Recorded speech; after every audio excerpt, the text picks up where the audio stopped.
बराबर इधर कहता रहा हूँ लोगों से कि भजन ही सार है, भजन में लगो, लोगों को लगाओ। लेकिन जो जिम्मेदार बनते हो संगत के, संगत को चलाते हो, बढ़ाते हो, प्रचार प्रसार करवाते हो, व्यवस्था करवाते हो, इस पर ध्यान उतना नहीं देते हो आप लोग।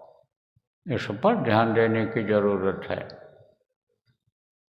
हमारे पास रिपोर्ट आई साधना शिविर, इसी साधना शिविर के लगने की, लेकिन हम तो उससे संतुष्ट नहीं हैं। क्यों नहीं संतुष्ट हैं?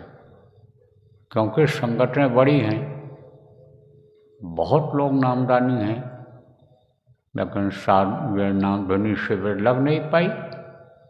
कारण क्या है? जिम्मेदार कौन है?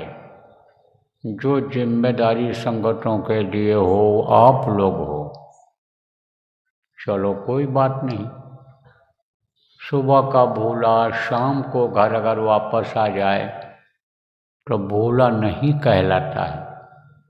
तो जब तो तभी सही। आप जो जितना कर सकते हो करो, नहीं अकल बुद्धि लगा करके लोगों से करवाओ। मैं बराबर कहता आ रहा हूँ कि शहरों से ज़्यादा लोग गाँव में हैं अपने प्रेमी। नामदानी गाँव में ज़्यादा हैं। गांव से जुड़ो, गांव वालों को जिम्मेदारी दो, उनकी बराबर मीटिंग करते रहो, उनके पास आते जाते रहो, लोगों को भेजते रहो, संदेशा पहुंचाते रहो। उनको जो आदेश मिलेगा आप किसी उस आदेश को बताओगे, जिम्मेदार लोग उसको वो मान लेंगे,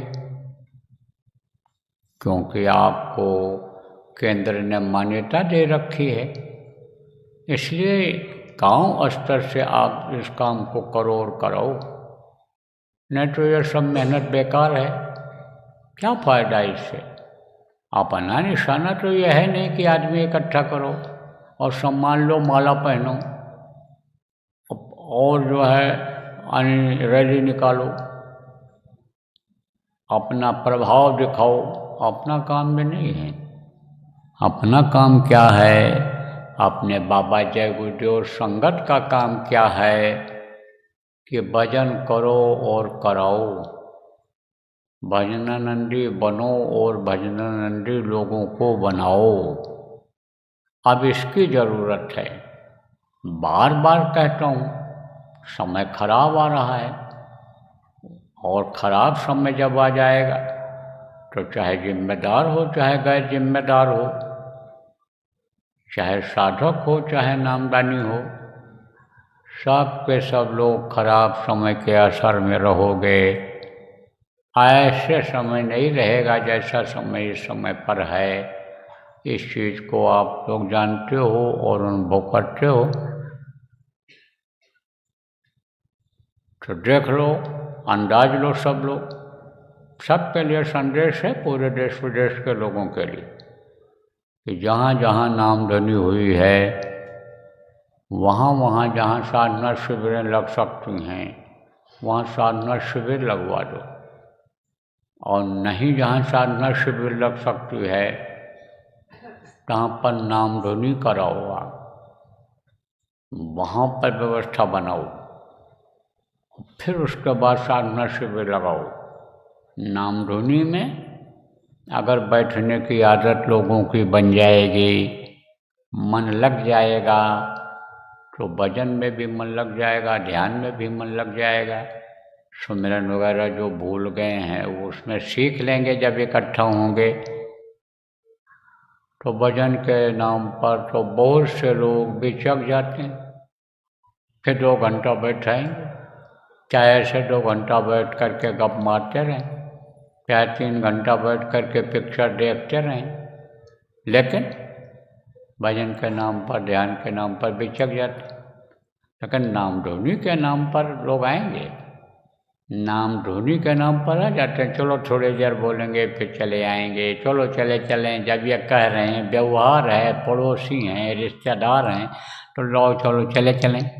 तो जब आएंगे तब उसका असर दिखाई पड़ेगा, क्योंकि ये जो नाम मुँह से निकलेगा, ये जो मुँह से लेने वाला ध्वन्यात्मक नाम जो गुरु महाराज का जगाया हुआ है, प्रभु से जुड़ा हुआ है, और जब भक्तों के मुँह से निकलेगा, उनके कान में पड़ेगा, तो ये जगह बनाएगा, यह स्थान बनाएगा।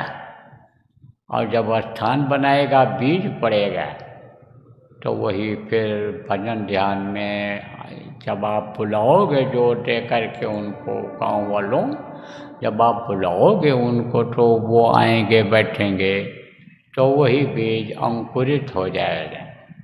अंकुरित का मतलब कि बड़ा हो जाएगा, पौधा निकलने, यानी जमीन छोड़ देता जैसे अंकुर निकलता है, ऐसे ये निकलेगा और फिर वही पौधा बन जाता है, फल देने लगता है। ऐसा हो जाएगा। इसलिए इसको आप लोग प्राथमिकता दो। जितने भी गांव स्तर के जिम्मेदार हो, देश विदेश में यहाँ पर, और जिला के जिम्मेदार हो, आप प्रांत के हो, केंद्र के हो, इस पर सब लोग ज़्यादा जोर दो। और ज़्यादा जोर देने की ज़रूरत है भजन ध्यान पर। भजन ध्यान में मन लग जाए, भजन ध्यान का एक माध्यम और साधन बन जाए, भजन ध्यान का एक उपकरण तैयार हो जाए, वो है नाम धुनी। तो नाम धुनी पहले करवाओ। जहाँ जहाँ साधना शिविर नहीं लग सकते हैं, प्रेमी नहीं रुचि लेते हैं, नामदान तो दे लिया लेकिन ढेले डाले हैं, ऐसे जगहों पर लगो। और अब इधर जब तक का समय दिया गया है आपको, कब तक का?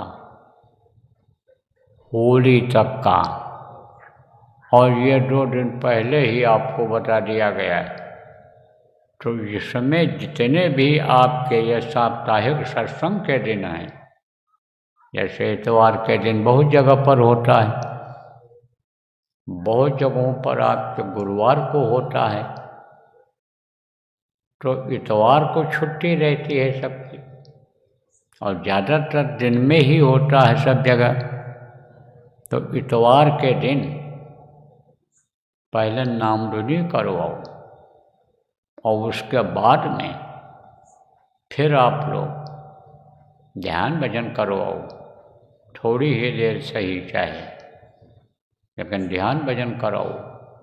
कोई सुनाने वाला है तो कुछ सुना दे, और उसके बाद में प्रसाद बंटवा दो, थोड़ा बहुत कुछ रखो, प्रसाद बांट दें, लोगों को दे दें। जहाँ जैसी भी व्यवस्था हो, जहाँ मीठा कुछ बन जाता हो, मीठा सब जगह चलता है, थोड़ा थोड़ा दे दिया लोगों।